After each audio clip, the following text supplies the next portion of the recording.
Thanks so much, Wayne. As the other speakers have all also said, I'm so pleased that I was able to come, and I really thank you for the invitation. In recent years, I've been increasingly appreciative of the value of comparative work because it shows you underlying commonalities. It also shows you differences, and I hope that what I have to tell you about from Canada will ring me both ways, that you'll see, you'll sense the parallels with the European situation and see some points of uniqueness. And I also have to say that it's a slightly different paper than I first imagined in my abstract, because the political events of the recent months have made it almost impossible not to move your thinking along, or try to. So I want to talk today about a problem of the time it takes to develop responses in the museum to what's going on in the outside world. This is a slightly different emphasis. Time lag, a lapse between developments in the external environment and their representation, is endemic in museums. In the late 20th century, much of the foundational literature in critical museology was stimulated by ethnological exhibitions which had remained on view decades after the constructs of cultural hierarchy and human diversity which informed them had been rejected. Yet time lag persists, a consequence of the often glacial pace of exhibition development.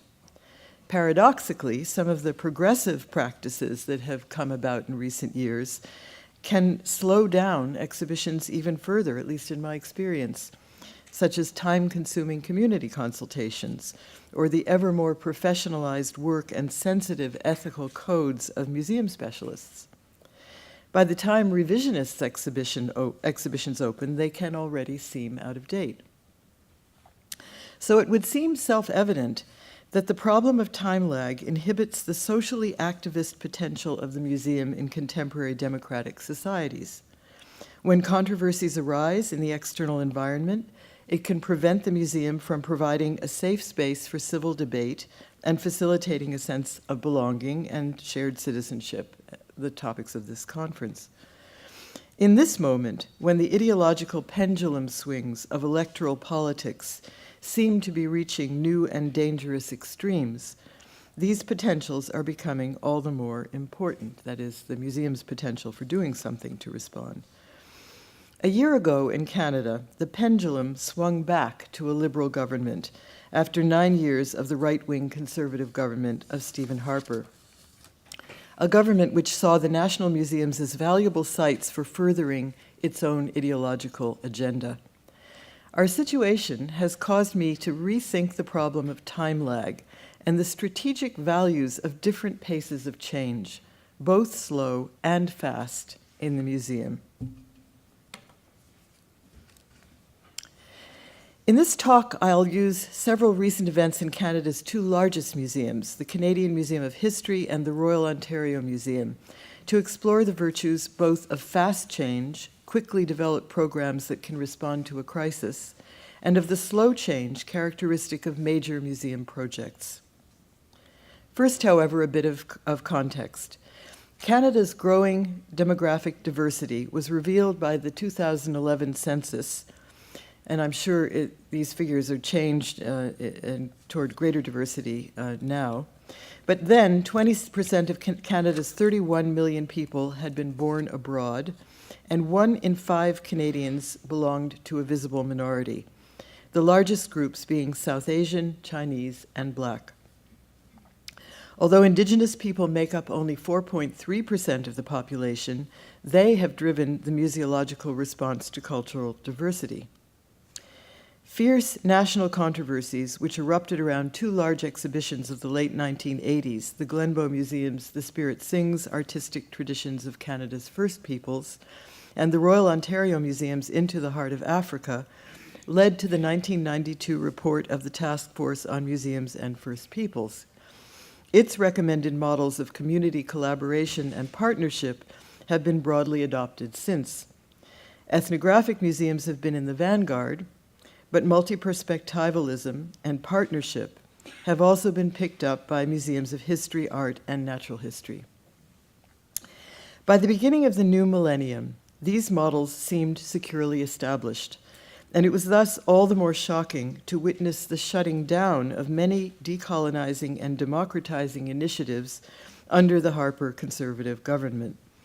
The changes, unprecedented in scope and degree, were imposed through budgetary cutbacks, restructurings, appointments to boards of trustees, and tighter ministerial scrutiny. The Harper government renamed the Canadian Museum of Civilization, which had historically focused on Indigenous peoples and ethnic minority groups, still rather quaintly characterized as folk cultures, to the Canadian Museum of History. A critical contingent of ethnology curators and senior staff who had pioneered new models of collaboration left their jobs, taking with them decades of corporate memory and rupturing carefully nurtured relationships with Indigenous communities.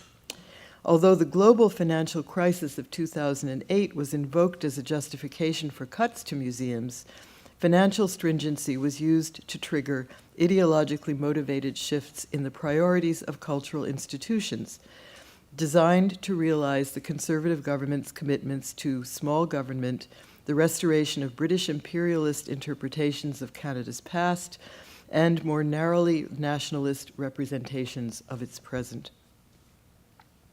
In 2012, the Harper government announced funding for a new 4,600 square meter exhibition of Canadian history to replace the 1989 Canada Hall, and positioned it as the capstone of a series of milestone commemorations of, that's their word, of Canadian military engagements that would take place in the interim, so commemorating World War I, World War II, etc.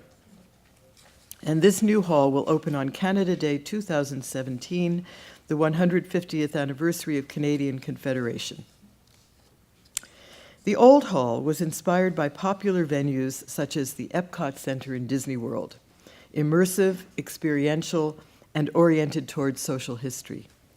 Visitors walked through a sequence of recreated three-dimensional historical environments, moving geographically from the Atlantic to the Pacific coasts, and temporally from the 16th to the 20th century. British Columbia was represented by the coastal commercial salmon fishery. Its centerpiece was the Nisga'a Girl, a large wooden gill net boat used for 30 years by Nisga'a chief Harry Nice and his family. Presented for display in the National Museum immediately after the historic 1997 signing of the Nisga'a Land Claims Agreement, it constituted a diplomatic gift whose acceptance, according to Indigenous protocols, confirmed the political agreements and good relations that had been negotiated. The Nisga'a Girl was built for the Nice family in 1967 by master boat builder Judo Jack Tasaka. During World War II, Tasaka, like other Japanese Canadians, had suffered internment and the confiscation of his property. The display thus represented two intertwined stories, one highlighting the modern entrepreneurial energies of British Columbia First Nations, and the other the skills of Japanese Canadians and their resilience in the face of racist and discriminatory policies. Because of its significance to them, Japanese Canadians had raised funds to transport the Nisga'a Girl across the country to its new home in the museum. Soon after the announcement that the Canada Hall was to be replaced, museum administrators decided that the Nisga'a Girl would not fit into the new History Hall, which will present Canadian history through a linear, chronological, historical narrative conveyed by texts, images, and artifacts, very standard type of thing. The museum deaccessioned the boat, removed it from the hall, and arranged to send it back to a cannery museum in northern British Columbia. An Ottawa newspaper reporter picked up the story and telephoned Chief Nice, who told him, quote, "We thought it was a gift from us to the nation, and that when the museum phoned to relay its decision, all I could say was okay," unquote. He felt, he added, a little bit betrayed. Ken Noma, president of the Japanese Canadian National Association, voiced his outrage much more strongly. The CMH decision was, he told a reporter, a tremendous insult to Japanese Canadians. not only because the Nishka girl represented the 1,000 similar Japanese-Canadian fishing boats confiscated and destroyed by the Canadian government during World War II, but also the boats which had brought the first Japanese immigrants to Canada. Quote, "If this isn't Canadian history, I don't know what is," Ken Noma said. He then sent a formal complaint to Jason Kenney, the Minister of Citizenship, Immigration, and Multiculturalism, who in turn wrote to the museum's director urging him to reconsider the decision. Quote, "This is a significant part of Canada's history which suits the new display that will offer a narrative of our country's history. It is regrettable that this gift is now to be shipped back," unquote. So direct and public an intervention by a government minister in the work of an arm's-length Crown corporation is unusual and improper. But within days, the museum's director announced that he would meet with Noma and Chief Nice. The meeting took place about 3 weeks later and resulted in the announcement 2 days after that the Nishka girl would be returning to the museum and would be included in the new exhibition. So what happened here? On one level, clearly, there was a failure to understand the principle established during the years of reform that originating communities have a right to be consulted when representations of their cultures are being mounted in a national museum. It also appears that the senior staff who made the decision to deaccession did not heed the warnings of their own ethnology curators, who had explained the significance of the gift within Indigenous traditions of diplomacy. But on the level of realpolitik, the Minister of Immigration, Citizenship, and Multiculturalism was doing his job by supporting the interests of minorities and quote-unquote new Canadians, and he was also running political interference for the Prime Minister, who was scheduled to speak to Japanese Canadians the following September on the occasion of the 25th anniversary of the Canadian government's formal apology for their World War II internment. In early 21st century Canada, maintaining good relationships with diasporic and minority communities is not just a matter of compliance with official multicultural policy, but a political necessity for those who wish to remain in power. In many key electoral ridings, federal elections cannot these days be won without the support of minorities and recent immigrants. This incident suggests that museums do not march in lockstep with their governmental masters, but respond rather to slower-moving shifts in national historical consciousness. As arm's-length institutions operating under ministerial aegis, the tendency of national museums is to avoid extremes of radical innovation or reaction. They are, rather, sensitive barometers of the nation's consensual politics over a longer durée. Although time doesn't permit me to demonstrate this point rigorously, the Nishka girl episode instantiates Althusser's theorization of ideological state apparatuses. The CMH acted as a site where contradictions could be negotiated and worked out, here arising from the lack of alignment between the state's commitment to multiculturalism and the government's desire to impose a more narrowly based, ideologically infused settler narrative of history. The final resolution reflected not the ideological positions of Harper's Department of Canadian Heritage, but rather the currents of pluralism, decolonization, and globalization, which have been gaining in strength throughout the past century, and which are, polls continually show, broadly accepted by Canada's small L Liberal electorate.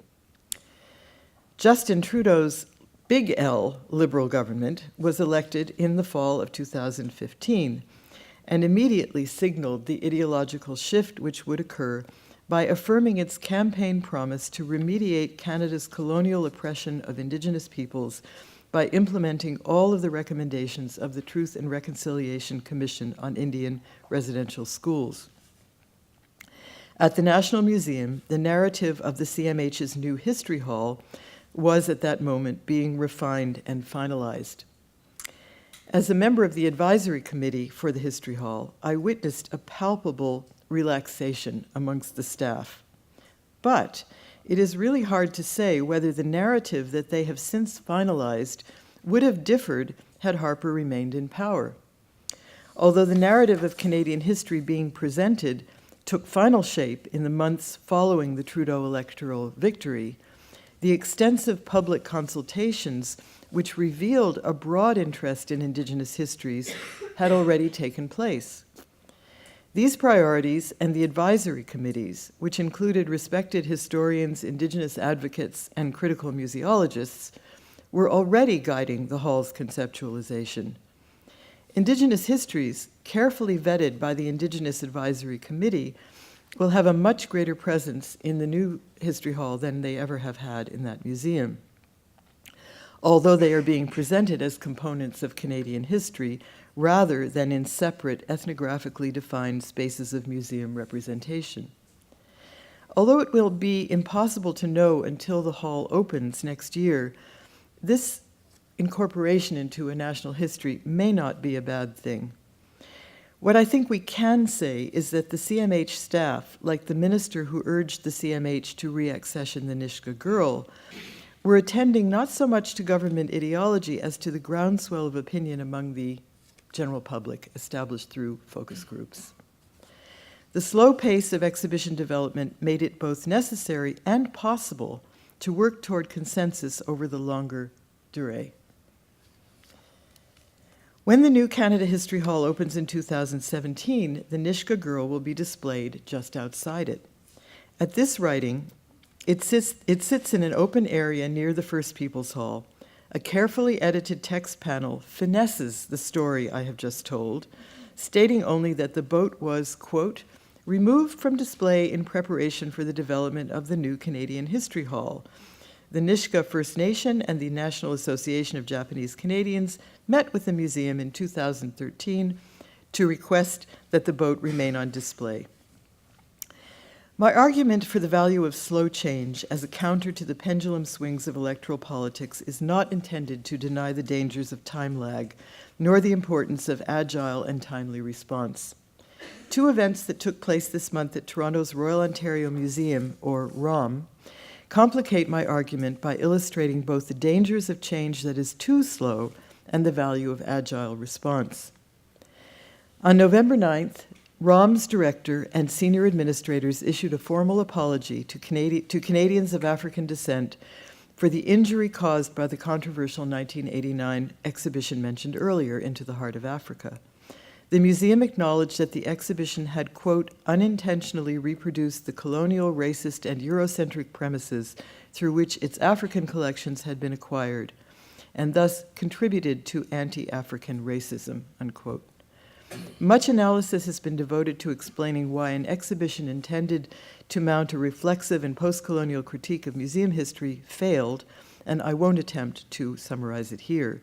My point is simply that the 27 years and several changes of administration that passed before the ROM delivered the apology demanded by the protesters have largely stymied projects designed to work constructively with Toronto's African Canadian communities, and posed a barrier to the museum's ability to foster a sense of belonging and shared citizenship. Slow change can be good, but it can also be too slow. A very different feel-good story from the ROM had appeared in the Toronto Star the week before the apology. It described the visit of a group of young Syrian refugees to the museum's displays of Assyrian antiquities. The visit was organized by a University of Toronto student project. Organizers commented, "We hope this can be a stepping stone for the Syrian newcomers in Canada where they feel they are a part of something. We want them to know that Syria isn't just a bombed-out shell. Their country has made a lot of contributions to the world, to our civilization," unquote. A ROM archaeologist affirmed in his turn the museum's desire to draw out the contemporary relevance of its collections. Quote, "We want to create a link between these artifacts and their descendants," unquote. A young refugee from Aleppo told the reporter, "I will come to the workshop even after I move away. I'm so happy here. During the war, it was difficult to trust people and communicate. Being here, I feel relaxed and learn you can trust people again and make friends," unquote.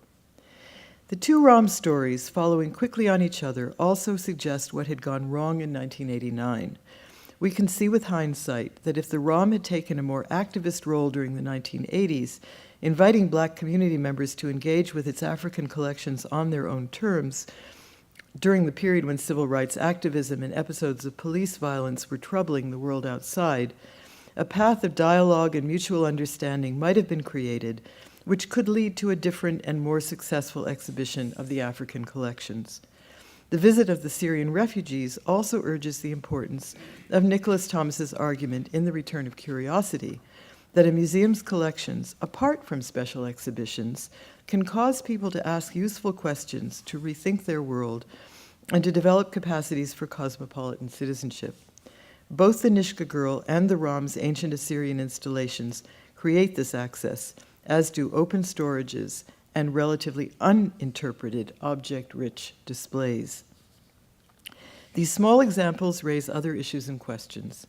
They reveal a contemporary museumscape which is as contradictory and confusing as the field of social and political forces in which it exists. At once regressive and progressive, constrained and creative, timid and confident. When conservative regimes sponsor apparently reformist events, furthermore, it can be hard for the reformers to accept the positive value of the projects themselves. Is state multiculturalism always a ploy for managing diversity, as critics such as Richard Day suggest? Are linear narratives always reductive and hegemonic? What constitutes a sellout, and what a realistic strategy? Who is on which side? There is no doubt that some of the legacies of the Harper years remain. Museums have pulled back from activities they did not want to support, from power sharing with originating communities to the traditional research mandate of museums. The national museums and heritage institutions have become more hierarchical than in past decades. Yet the Nishka Girl episode also evidences a convergence of disciplinary and representational domains informed by pluralist redefinitions of national culture and symbolic recognitions and restitutions of voice to indigenous peoples. As much as the politics of reaction and reform, this convergence is transforming modernist constructs of ethnography, history, and art. The Canadian National Museumscape of the past decade has thus evidenced both the politics of reaction and the seemingly irreversible effects of the processes of reform, demographic changes, and social movements of recent decades. Yet at the same time, in Canada at least, an academic culture transformed by several decades of post-structuralist and post-colonial critique, and a population transformed by demographic diversity, have in combination transformed museums and public consciousness so profoundly that the changes cannot easily be reversed. Museums need to take all of these factors into account and also to gauge the strategic advantages of slow and fast change, of big long-term exhibition projects and small but quick initiatives that use collections in open or closed storage. We need to maintain the commitment to progressive curatorial models, even as the political pendulum swings in different directions, in the faith that we will inevitably pick up again when we arrive at the roundabouts. But we also need to provide direct access to collections so that museum visitors can construct their own meanings in response to events in the moment. Thank you.